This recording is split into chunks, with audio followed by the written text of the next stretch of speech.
going to be talking about knob and tube wiring. If you have a house built from 1955 and older, you probably have an ungrounded system. And there's a lot of confusion about knob and tube in an ungrounded system.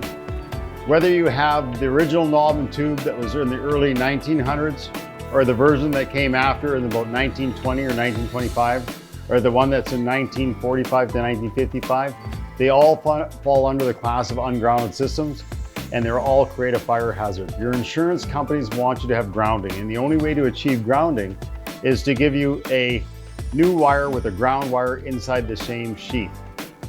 The reason the insurance companies aren't fond of all these ungrounded systems is back in the early days, all this wiring was installed with a knob and tube system. This would be the tube that would go through the floor joist, and you'd see it, if you ever looked up in your basement, you'd see it going through the floor joist with that tube to protect it through the wood.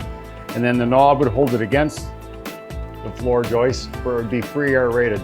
All knob and tube wiring is free air rated. And because there was very little insulation in the attics and whatnot, people used to throw insulation on top of it, which would create a fire hazard. Another thing that would happen is that they'd put ducting into their house. They put a gas furnace and start putting ducting in. They'd put the ducting against this wire and make it very brittle. And now you have a metal duct and a live wire, and all the insulation would drop off and this would start sparking. The things that were there to protect you was this thing here that is called the snake skin.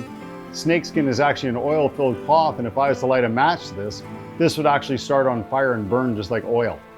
So those things that were there to protect you actually worked against you. And so over 100 years, the insurance companies know that people have touched wiring in their house. They've either reversed the polarity or they just did incorrect wiring. So that is why the insurance companies are so hard on knob and tube. If knob and tube is left totally alone, untouched in its original state, free air rated in the attic and everything else, it's a very good system.